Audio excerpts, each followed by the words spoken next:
오늘은 이제 그 성막 있잖아요. 성막. 예? 성막이면 그 성막 그 덮개가 있어야 될 거 아니에요? 그래서 그 이제 휘장이라고 하는데 옛날 성경에 아마 앙장이라고 그렇게 번역한 것 같아요. 앙장. 앙장은 잘 안 쓰는 말이죠. 제사상에 이렇게 그 덮는 그 천을 앙장이라 그래요. 휘장이라고 그렇게 번역을 했습니다. 휘장이 있어야 될 거 아니에요. 천막이 있으려면은 그 그 휘장 천하고 그 천 바깥을 덮는 가죽 덮개, 이 두 가지예요. 오늘 이제 우리가 지금 1절부터 14절까지 읽은 게. 그래서 이제 한번 그림을 이렇게 보시면은 뭐 제가 그린 그림은 아닙니다. 이거는 인터넷에 있는 이제 그림인데 누군가 노력으로 이렇게 이제 잘 복원을 했는데, 저쪽 보면 성막이 보이죠? 네, 성막이 저렇게 서 있고, 이제 오른쪽에 있는 것은 단면도. 이때까지 우리가 계속 아침에 공부하던 단면도예요. 그래서 그 성막 바깥에 있는 것, 저 바깥에는 가죽으로 되어 있고 안에는 이제 지금 막 청색, 자색 이런 실로 짠 천으로 이렇게 되어 있습니다. 그러니까 오늘날로 말하면은 교회 건물로 말하면은 교회 내벽, 휘장은 교회 내벽이죠. 이거는 이제 천막이니까 이건 돌로 지은 것이고 교회 이 내벽에 해당되는 거고, 그 다음에 그 덮개는 이 바깥에 부분에 해당되는 거죠. 이 바깥쪽 벽에. 그렇게 하면 문제 금방 우리가 이해할 수 있을 거예요. 자, 하나님이 이제 이 성막으로 이렇게 만들어야, 이렇게 내일은 이제 그 성막을 댈 때도 천이 그냥 서 있을 수는 없으니까 그 안에 이제 골조를 나무로 만들었는데, 내일은 그 골조에 대해서 공부하는 것이고, 오늘은 이제 그 천과 덮개인 가죽을 이제 공부하는 거예요. 자, 이걸로 이제 이렇게 다 쳐놓으면은, 골조를 만들고 성막을 이제 안과 밖으로 다 쳐놓으면은 그게 성막이 되는 거죠. 그리고 그 가운데 이제 휘장을 하나 쳐놓으면은 그 지성소와 성소를 구분하는 게 되고, 어제 계속 공부한 것처럼 그 지성소 안에는 하나님 언약궤가 있고, 그다음에 성소에는 뭐가 있어요? 떡상과 등대가 있고, 그 중앙에는 향단이 있는데 향단은 아직 공부하지 않았습니다. 오늘은 이제 그 천이에요. 성막을 이루고 있는 천에 대해서 이제 우리가 공부를 하는데, 우선 우리가 이제 이 성막이 조립식이라는 것을 알아야죠. 조립식이에요. 왜냐하면 한 군데 머물러 있지 않잖아요. 지금 계속 또 이동하다가 수경할 때는 쳐놓고 또 이동할 때는 또 걷어서 지고 가야 되지 않습니까? 이동식이에요. 이동식. 그래서 이동식, 조립식, 해체와 이제 조립이 비교적 간단하게 할 수 있는 그런 식으로 이제 이렇게 만들었는데, 이게 이동식이라고 해가지고 이게 허술한 게 아닙니다. 계속 우리가 읽어보겠지만 굉장히 정교하고 아름답게 만든 거예요. 그 내구성도 굉장히 강합니다. 이게 성전 지을 때까지 이게 있었으니까요, 480년 동안 부서지지 않고 있었으니까 얼마나 잘 만들었겠어요. 조립식이라고 나쁜 게 아니에요. 이제 우리나라에도 그 조립식, 가구 조립식 회사가 들어와 있죠. 이케아라고. 이제 얼마 전에 우리나라에도 들어왔는데 그 미국에 있는 회사죠. 저 미국에 이제 맨 처음에 가서 보니까 가구를 사는데 다 내가 가서 사와야 되더라고요. 이케아라고 하는 곳에 가가지고 그 이제 조립식이죠. 그거 사서 이제 차 천장에다 묶고 막 안에다 간신히 두고 이래가지고 와가지고 책꽂이 이런 것들을 이제 설계도를 보면서 다 조립을 이제 해가지고 책꽂이를 세우고 그러는데, 이케아에서 파는 그런 가구들이 이게 이제 그 조립식에도 불구하고 만들어 놓으면 굉장히 고급처럼 보여요. 고급 가구처럼. 그러니까 잘 만든 거예요. 그 생각이 나요. 이케아. 우리가 다 사다 조립을 해서 이렇게 이제 설계도대로 만드는 것인데, 그게 그렇게 조립식이라고 해서 허술해 보이지 않는다는 거죠. 오늘 이제 여기 이 성막도 마찬가지입니다. 자, 이 성막 구조를 보면은 안쪽 천이죠. 안쪽 천. 이 휘장, 앙장. 이거는 굉장히 화려해요. 오늘 말씀을 보면. 그리고 그것을 이제 이렇게 천막을 치고 이제 맨 처음에 나무로 골조를 만들겠죠. 골조는 내일 나온다 그랬어요. 골조를 만들어 놓고 그다음에 안쪽에다가 이제 이렇게 그 앙장을 이렇게 휘장을 만들고, 그 위는 이제 가죽으로 이렇게 덮개를 씌우는 구조입니다. 저 그림에 있는 것처럼 이렇게 구조가 되어 있는데, 안쪽은 굉장히 화려하고 바깥쪽은 가죽으로 되놨기 때문에 굉장히 튼튼해요. 이것이. 그것을 우리 이제 머릿속에 두면은 이 성막이 이제 우리 교회론적으로, 기독론적으로 지금 공부하지 않습니까? 큰 제목이 뭐예요? 내 성소를 져라, 그거잖아요. 내 성소를 져라. 문자적으로 말하면은 교회를 져라. 지금 그거나 마찬가지예요. 교회를 져라. 그 의미가 뭔가를 이제 우리가 하나하나 생각해 보고 성막의 구조물들을 통해서 교회가 어떤 교회가 돼야 되는가 하는 다양한 측면들을 지금 이렇게 이제 상징적으로 그렇게 공부를 하고 있습니다, 우리가. 그래서 이 성막 내부의 그 휘장이 화려하다 하는 것은 교회가 어떤 교회가 돼야 되겠는가, 이 안쪽으로 내면 쪽으로는. 또 바깥은 굉장히 견고하고 든든하다. 그것은 이제 교회가 이 세상과의 관계에 있어서 어떤 교회가 돼야 되는가, 이것들을 우리에게 이제 교훈을 줍니다. 오늘 두 가지에 좀 초점을 맞춰서 생각을 해보려고 하는데, 먼저 안쪽 휘장. 이제 성막은 여러 겹의 그 막으로 덮여 있었습니다. 천 하나로 이렇게 해놓은 게 아니에요. 안감, 안천을 해놓고 그 위에 이제 계속 가죽으로 덮고 또 가죽으로 덮고 이렇게 여러 개가 이렇게 돼 있었어요. 아까 그림 보시는 것처럼. 자, 이 먼저 1절부터 6절까지는 그 제일 안쪽에 있는 천이에요. 그러니까 안쪽에 있는 천은 성막 내부로 들어가면은 밖과 안이 똑같은데 밖은 가죽으로 덮었기 때문에 안 보여도 안은 보이겠죠. 안은 보입니다. 자, 우리 교회 이제 이 지금 그냥 문자적으로 적용하면은 교회 내부를 어떻게 해야 되느냐, 이 내부 장식을 문자적으로 적용하면 그런 거죠. 여기에 그래서 이제 그림을 하나 보면은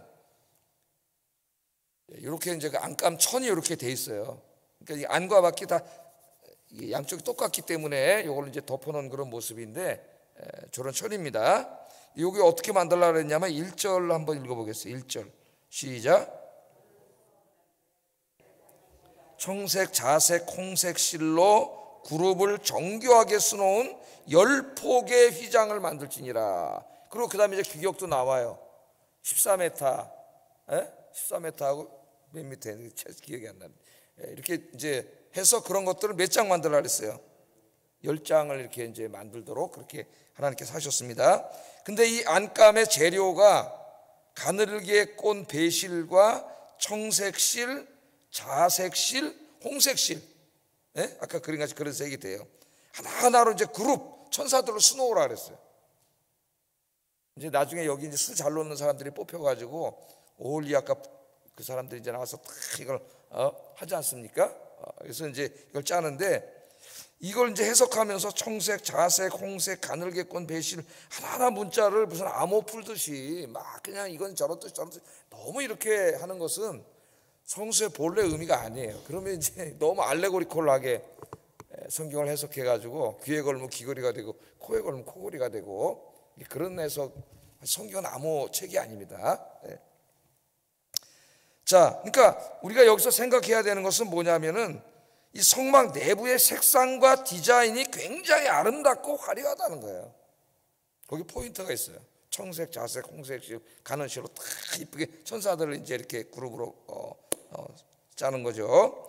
그래서 이걸 교회론적으로 이제 어떻게 적용해야 되느냐. 하나님 내 성소를 지으라 이거 아니에요? 내 성소를 지을 때 그 성막, 우리에게는 벽돌, 내부와 바깥 이런 거겠죠. 이걸 어떻게 져야 되느냐. 문자로 하면 이제 그런 게 되는 겁니다. 이제 상징적으로 하면은 또 다른 이유가 있겠죠. 중세교회는 주로 이제 문자로 해석을 했어요. 근데 뭐 중세교회만이 아니라 지금도 마찬가지라고 생각을 해요. 중세교회는 문자로 해석을 해가지고 이 정말 교회를 화려하고 웅장하고 아름답고 그렇게 지으려고 그랬죠. 그래서 이제 이 성소의 천국의 모습을 보여주려고 그랬어요. 사실 성소가 소우주이면서도 하늘 성소를 반영하고 있는 거거든요. 하나님 나라에 있는 천국에 있는 성소를 이제 반영하는 건데 이걸 실제로 건물로 보여주려고 했다는 거죠. 교회 건물로. 중세. 그래서 그렇게 많은 성당 건물들을 진 거예요. 지금도 이제 여러분들 뭐 유럽에 여행 가보신 분들은 알겠지만은 어마어마한 성당 건물들이 많죠. 깜짝 놀랍니다. 인간이 어떻게 저 시대에 저런 건물을 졌는지. 자, 예를 들면 교황 식스투스 4세 같은 사람은 꿈이 있었어요. 그 꿈이 뭐냐면 예루살렘 성전, 이제 성막이 나중에 이제 성전으로 되는데 예루살렘 성전과 같은 교회를 로마의 한 복판에다가 짓고 싶었어요. 솔로몬의 성전, 그 사람이 이제 마음에 품었던 것은 그걸 그대로 복원해가지고 그 예루살렘 성전 같은 성당을 짓기를 원해서 그걸 졌습니다. 이게 이제 내 성소를 지으라를 그렇게 이 사람은 받아들인 거죠. 건물을 지은 걸로. 그리고 이제 그 성당의 그 하늘 천장에다가 미켈란젤로라고 하는 그 당시에 르네상스 시대 최고의 화가를 붙잡아다가 한 3년을 매달아 놓고 천장에다 벽화를 그리게 했죠. 천장화. 그게 뭐예요? 그 유명한 천지창조라고 하는 그림을 그리게 했죠, 벽에다가. 근데 거기에 이제 천지창조 하나님을 그렸는데 그 미켈란젤로가 화가 나가지고 그 하나님을 저 제우스 신을 그렸다는 거 아닙니까? 제우스 신, 하나님이 아니라 엿먹어라 이 시기라고 그렇게 그렸다는 거 아니에요? 제가 또 책을 읽어보니까 그런 내용이 있더라고요. 그리고 이제 중세교회는 또 그 성당만이 아니라 이 다른 성당들도 벽에다가는 다 지금 여기는 막 청색, 자색, 홍색 실로 막 다 이렇게 이쁘게 해놨는데 우리는 뭐 이제 빨간 벽돌 그대로 다 그냥 이렇게 살려놨어요. 이걸 뭐 치우냐 마냐 앞에처럼 이렇게 하느냐 뭐 이제 생각들도 많이 있는데, 자 중세교회는 어떻게 했어요? 벽에다가 그림을 그렸죠. 석회를 이제 하얀 석회를 발라. 그래서 그 석회가 이렇게 마르기 전에 거기다가 이제 이 안료로서 물감을 써가지고 그림을 그리면 그게 굳으면서 이제 딱 벽화가 되는 기법을 써가지고 이제 거기 막 성만찬하는 그림도 그리고 이제 성화들이죠. 주로 성화들로 화려하게 이제 그러니까 여기 청색, 자색, 홍색실로 하는 거를 이런 식으로 생각을 한 거예요. 벽화를. 그래서 그 벽화가 지금도 유명하죠. 그런 것들은 이제 미술에서는 프레스코화라 그래. 프레스코화. 이 벽화들을 탁 그래가지고 진짜 여기 있는 말씀대로 그렇게 했습니다. 현대교회는 어떨까요? 현대교회는 안 그럴까요? 그걸 이제 개혁한다고 나 현대교회도 마찬가지다. 마찬가지. 그래서 목사들이 이제 그 죽기 전에 그냥 어마어마한 교회를 내가 우리나라에서 최고 큰 교회, 최고 화려한 교회를 내가 지리라. 막 그런 욕심들이 있는 것 같아요, 사람들이. 그래가지고 막 이제 짓죠. 하나님의 교회를 오늘 말씀을 생각하면서 아름답게 그렇게 짓는 것은 나쁜 건 아니라고 생각해요. 하나님의 교회는 아름다워요. 지저분하면 안 되겠죠.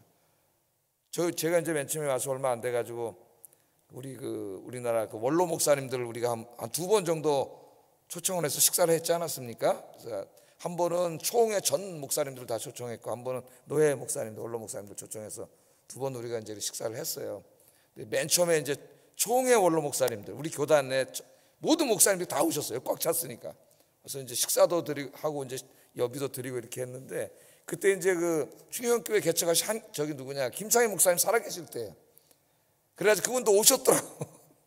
오셨어요. 그래서 제가 칭찬을 받았어요. 내가 친 것도 아닌데 아이고 목사님 교회 참 잘 졌습니다. 이렇게 하는 걸 보고 이분이 칭찬을 많이 하시는 분이구나. 자기 지금 어마어마한 교회가 저기 역산동에 있는데 칭찬을 해주시더라고. 근데 이제 그러고 끝났는데 한 목사님이 저녁 때 전화를 하셨어요. 저한테 오셨던 한 목회를 좀 성공하신 한 목사님 전화를 하셨더라고. 그러더니 목사님 젊은 분이 왜 그렇게 목회를 하십니까? 그런 거라고. 뭐냐 그랬더니 그 당시 여기 이제 우리 강단 막 있잖아요. 그 강단이 그렇게 지저분한데 그걸 왜 그대로 두고 목회를 하냐는 거야 나보고. 내가 생각해 보니까 목사님은 젊고 장로님들 때문에 못하는 것 같아서 내가 어떤 장로님에게 말씀을 해놨다고 이런 전화를 하시는 거예요. 근데 장로님이 반대해서 하는 게 아니라 돈이 없어가지고 그 당시에 돈이 하나도 없죠. 뭐 1년 쓸 돈도 없는데 뭐 그걸 어떻게 줘요? 그래서 이제 그때 그 말 듣고 너무 마음이 아팠습니다. 부끄럽기도 하고. 그래서 우리 성도님들하고 같이 해서 좀 모금을 해가지고 그때 이제 이걸 다 이렇게 좀 깨끗하게 앞에를 새로 해서 이제 이렇게 나무로 이렇게 만들 필름이에요. 이게 필름을 이렇게 덮어가지고 지금까지 저렴하게 잘 만들었죠. 그래서 이 말씀대로 교회 안을 깨끗하고 예배드리기에 지저분하면 안 되잖아요. 교회가. 이제 이것 우리 이제 성면으로 있고 막 그런데 그런 것도 중요하다고 생각을 해요. 그런데 중세 교회나 요새 이제 한국 교회들이 가는 것처럼 너무 지나치게 이것을 문자적으로 해석하면은 그래서 막 안에 막 비싼 재료로 막 갖다 놓고 막 이렇게 하는 것은 자칫 잘못하면은 이 교회 건물을 유대교가 타락한 것처럼 이 교회 건물이 우상이 될 수가 있다는 거죠. 우상이. 그래서 그렇게 해석하는 것은 좀 지나친 것이다. 그런 생각이 들고 이것은 좀 상징적인 의미가 있습니다. 그러니까 교회의 어떤 이런 건물의 내부라기보다는 교회 공동체의 모습이 하나님 보시기에 아름다워야 된다. 그 아름다운 모습이란 뭐냐? 인간의 역사 속에 존재했던 교회 중에 가장 아름다운 교회가 예루살렘 교회라고 하지 않습니까? 사도행전 2장에 보면은 예루살렘 교회 모습이 나오죠. 예? 온 성도들이 하나님을 사랑하고 핍박과 환난 가운데서도 매일 성전에 모여서 예배드리고 하나님 말씀을 배우고, 말씀을 배운 다음에 흩어져서 전도하고, 핍박을 받아도 전도하고, 한 번만 더 예수님이 부활했다고 전도하면 가만두지 않겠다고 사내들인 공회에서 협박을 해도 그들이 하나님 앞에 기도하면서 또 전도하고, 또 성도 간에는 서로 떡을 나누고, 돈이 조금 있는 사람, 집이 몇 채 있고 땅이 넓은 사람 다 팔아가지고 그 돈으로 가난한 사람을 다 나눠줬잖아요. 사도행전 4장에 보면 가난한 사람이 없다 그랬어요. 서로가 다 나눠줘서. 욕심을 부리는 순간은 빈부의 차이가 생길 수밖에 없습니다. 사회에 욕심 때문에 이렇게 되는 거죠. 우리 사회가 오늘 너무나 이 빈부 차이가 심해지는 것이죠. 불평등이 심해지고. 근데 그런 것들을 성령 공동체가, 그리스도 공동체가 누가 강요에 의해서가 아니라, 뭐 세금을 강제로 걷어서 나눠준 게 아니라 자발적인 어떻게 보면 공산주의가 이루어진 거죠. 다 나눠주는, 성도 간에 서로 사랑하고 나누어주고 이해하고 용서하고 이렇게 하나가 돼서 아름다운 가족을 이루는 교회, 그게 예루살렘 교회거든요. 바울의 교회론을 읽어보면 다 이래요. 그러니까 여기에 이 아름다운 모습, 막 홍색실, 자색실, 청색실로 짜는 것은 막 중세교회에서 해석한 것처럼, 그래서 여기다 그림을 그리고 막 여기를 막 아름답게 하는 그런 의미라기보다는 바로 이런 내면적인 의미, 영적인 의미다. 상징적인 의미고. 그래서 오늘 이 말씀을 우리가 적용하면서 우리가 내 교회 안으로는 이런 아름다운 믿음의 공동체, 신앙의 공동체를 이루라는 것이 하나님의 말씀이에요. 말씀. 그렇다고 뭐 그럼 교회 안쪽은 막 엉망진창 막 거미줄이 쳐 있고 막 이래도 되느냐, 그런 건 아닌 거죠. 여기도 깨끗하게 하되 본질은 거기에 있다. 그래서 여러분들 기도하면서 우리 교회가 이런 아름다운 교회가 되기 위해서 여러분 자신도 힘쓰고 또 우리 교회가 그런 공동체를 이룰 수 있도록 기도하시기를 주의 이름으로 축복합니다. 자, 두 번째는 이제 7절부터 14절까지 보면은, 자, 제일 안에는 이제 나무로 골조를 만들어 놓고, 골조는 내일 공부한다 그랬어요. 거기다 이제 그 안감, 천 지금 만들고, 그다음 바깥은 가죽으로 덮는 거예요. 이제 그 부분입니다. 7절 8절 한번 읽어보겠습니다. 시작.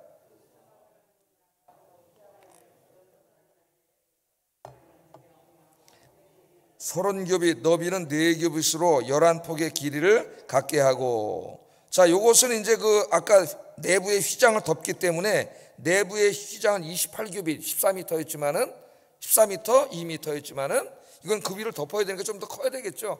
30큐빗이에요. 15m하고 2m. 이렇게 해서 이제 덮는데, 뭐 이걸 다 읽으면 이렇게 머리에 들어오겠습니다. 그림으로 한 번씩 이렇게 보시면은 이렇게 이제 저 아까 화려한 휘장 위를 한번 가죽으로 덮고, 그 다음에 또 이제 그림을 보면은 그 위를 마지막으로 이제 가죽으로 덮어서 최종 모습은 저렇게 이제 가죽으로 다 이렇게 덮는 거예요. 그래서 한 번 더 눌러보세요. 한 번 더 눌러보면 이제 이렇게 마지막으로 성막이 완성이 되는 겁니다. 그러니까 어떤 분이 굉장히 수고해가지고 잘 만들어 놨어요. 이렇게. 자, 성소의 안쪽이 화려한 색상과 문양으로 아름답고 화려했다면 성소의 바깥은 몇 겹의 가죽으로 이루어진 투박하고 든든하게 진 거죠. 든든한 모습을 하고 있어요. 그러니까 이것은 교회의 또 다른 모습을 보여줍니다. 이걸 또 이제 문자적으로 해석하면 바깥에 막 비싼 대리석, 막 저 어디 유럽에 이태리에 가서 대리석 사다 진교회도 있어요. 자랑을 하는데 저 강남에 가보면은 막 이건 뭐 러시아에서 온 목재고 막 진짜, 저도 이제 서울에서 60년 살았지만 거기를 보고 깜짝 놀랐어요. 진짜 무슨 교라고 내 말은 안 하겠지만은, 우와, 왓소리가 나오더라고. 왓소리가. 하여튼 모르겠습니다. 그렇게 막 어마어마하게 막 전했죠. 그 이제 예수님 시대에는 그 헤롯 성전이 있었죠. 헤롯 성전. 예? 자, 솔로몬이 이제 성막을 없어지고 나중에 성전을 짓죠. 돌로. 솔로몬 성전은 이제 바벨론이 침투해가지고 586년에 다 불타고 무너져 없어져요. 그래서 이제 539년에 스룹바벨이 돌아와가지고 다시 성전을 지었는데, 그건 조그만 성전이에요. 돈도 없을 때 져가지고. 그러나 하나님 기뻐하셨죠. 그 성전을 제2성전이라 그래요. 제2성전. 그 제2성전. 그래서 그때부터 539년부터 예수님 때까지를 이제 신학책을 보면 제2성전 시대 그런 말이 나오는데, 그때를 말하는 거예요. 그때. 근데 이제 헤롯이 왕이 돼가지고, 헤롯은 유대인이 아닙니다. 그 사람은 이두메 사람, 그러니까 구약으로 말하면 에돔 사람이에요. 근데 유대 왕으로 오니까 유대인들에게 환심을 사고 잘 보이기 위해서 성전을 짓죠, 이 사람. 근데 지은 게 아니고 헤롯이 리모델링 한 거예요.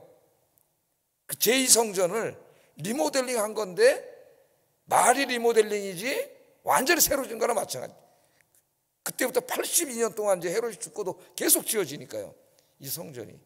예수님 때가 46년 정도 됐을 때고, 그 위에도 계속 졌을 때.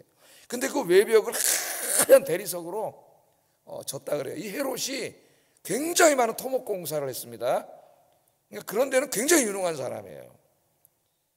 하얀 대리석으로 해놨는데, 그게 이제 아침에 햇빛을 받으면은 하얀색이 반사돼가지고 큰 눈으로 덮인 산맥처럼 보였다 그래요.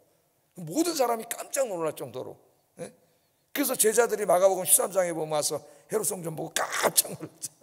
우와, 예수님 성전을 보세요. 갈릴리 촌놈들이 이제 와가지고, 이 성전을 보세요. 그랬더니 예수님이, 야, 그거 보고 놀라냐? 저 성전이 저렇게 화려하지만 돌 위에 돌 하나 남지 않고 다 무너지는 날이 곧 오리라. 그리고 이제 그 예언 한 40년 후에 로마의 타이투스 장군이 쳐들어와가지고 이제 다 무너져 버리죠, 성전이라고 하는 것이. 자, 그렇게 막 화려하게 바깥으로 막 어마어마하게 화려하게, 굉장히 많죠, 우리나라에도. 그런 의미일까요? 그런 의미는 아니라고 생각합니다. 물론 바깥도 깨끗하게 해야 되고 아름답게 해야 되고 하나님께 예배드리는 것이기 때문에 그런 것을 반대하지는 않아요, 저는. 그 이머징 처치 운동한 사람은 난 잘못됐다고 생각을 해요. 그러나 그것은 잘못이죠. 이것은 뭘 상징합니까? 여기도 상징적인 의미가 있는데, 이 교회는 왜 바깥을 가죽으로 투박하고 든든하게 그렇게 만들었다는 것은 교회가 강한 교회가 되어야 된다는 거예요. 어떤 면에서 영적으로, 또 진리와 믿음에 있어서 강한 교회가 되어서 사탄과 이 세상을 장악하고 있는 사탄과 죄악의 권세와의 이 영적인 전쟁, 아마겟돈 전쟁에서 지지 않고 승리하는 교회가 되어야 된다. 할렐루야. 그러니까 교회는 내적으로 하나님을 예배하는 믿음의 공동체요, 성도들이 서로 사랑하고 하나가 되고 서로 나누어주는 그런 아름다운 공동체가 되어야 됨과 동시에, 예루살렘 교회는 외적으로 어땠어요? 핍박과 환란이 와도 진리를 지키고 선교를 하고 아까 싸워서 승리하는 교회였잖아요. 강한 교회가 되어야 된다. 그래서 볼컵이라고 하는 조직신학자는 교회론을 얘기할 때 밀리턴트 처치 이런 말을 했어요. 전투적인 교회, 마귀와의 싸움에서 지지 않고 승리하는 교회, 세상과의 싸움에서 승리하는 교회. 우리 아영교회가 그런 교회가 되기를 주의 이름으로 축복합니다. 지금 전시예요, 전시. 평시가 아니에요. 전시인지를 잊어먹고 사니까 바울을 통해서 에베소서 6장 10절 12절에 이렇게 말씀 한번 읽어보겠습니다. 시작.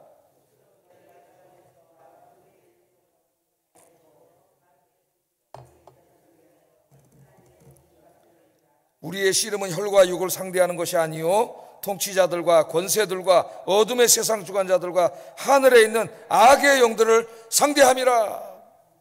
전신갑주를 입어야 돼요, 우리 교회가, 우리 성도들이. 지금 마귀가 이 교회를 때려부수려고 공격을 하려고 하는데 다 무장해제하고 그러고 있으면, 그래서 교회들이 다 무너지고 지금 그러고 있는 거예요. 세상의 죄악에 무너지고 세속적인 것들이 교회 들어와서 교회를 운영하는데 세속적인 방식이 막 판을 치고, 이게 교회인지 세상인지 알 수가 없는 거죠. 알 수가. 든든한 교회, 어떤 권력에도 어떤 외적인 힘에도 어떤 어둠의 권세에도 쓰러지지 않는 교회, 세상과 싸워서 승리하는 교회, 전투적인 교회, 우리 아영교회가 그런 교회가 되기를 주의 이름으로 축복합니다. 기도하겠습니다. 자, 두 가지 기도하겠습니다. 우리 교회가 내적으로는 믿음과 사랑으로 하나 되는 아름다운 교회, 이 세상의 천국의 모습을 드러내는 교회가 되게 하소서. 두 번째, 우리 교회가 마귀와 영적인 전투에서 승리하는 영적으로 강한 교회가 되게 하소서. 기도하겠습니다.